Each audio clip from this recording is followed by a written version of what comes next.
I just want to thank you both for spending some time and talking with me, and I have had the great fortune and pleasure to go on a few ex-ed trips, particularly in our with our sixth grade.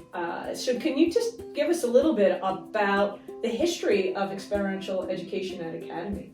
Yeah, so we call it Ex-Ed, and so Ex-Ed pretty much started in the 70s with the Bear Canyon project, and students were up in Bear Canyon, and some of the cornerstones of what they were doing is learning about natural history. They were learning about like group dynamics and working together, and then invariably learning about themselves and like what is challenging them out there. And we've really carried those kind of components into the modern version.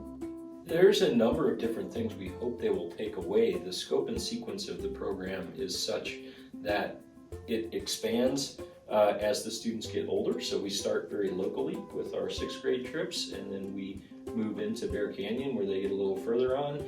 And the hope is that they develop a sense of place both in New Mexico and within the Southwest in general.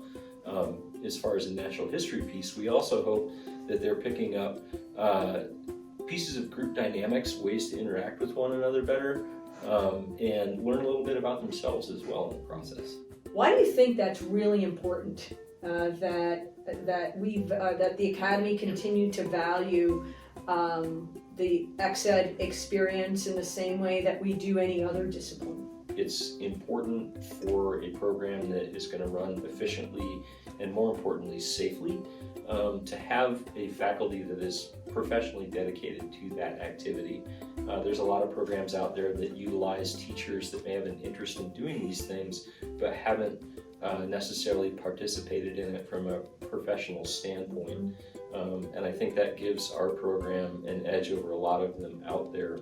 I think part of what I love about this job is that there is that variety, right? I can be out with sixth graders, like digging in the dirt, and like one thing that I really like about that trip is like the challenges, the micro challenges. Like we come up to a bridge and they're like, and some of the kids are like, yeah, and some of the kids are a little nervous, but they push themselves and challenge themselves, and I like that, and I like seeing that develop through the years. You know, that's common to sixth grade and seventh grade kids coming out of their comfort zone a little bit. I like that we're doing mountain biking and rock climbing and these things that students can take with them into life as life skills.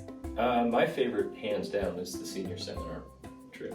4-week trip, completely technically based. We travel to Arizona and Utah, and it's really cool to have had the opportunity to work with those kids from sixth grade, see where they have come, you know, from just entering the program and progress to the point where they're doing these, you know, long, really challenging, really technical things. It's really fun to watch them sort of learn and expand and grow and challenge themselves in ways that, you know, many of them never thought that they would.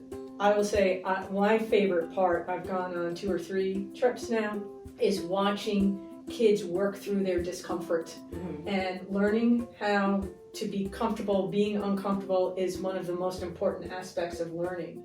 I just thought it was like magical and a really important hallmark to our school and what the Academy experience is. So well done, and I look forward to going on some more trips in the future. Okay. All right. Look forward Thank to you. having you. I learned that obsidian can become 1 molecule big.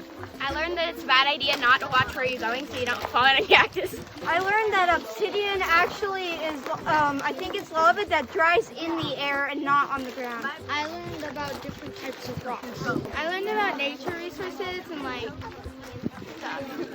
I learned that some ants hurt a lot when they bite you.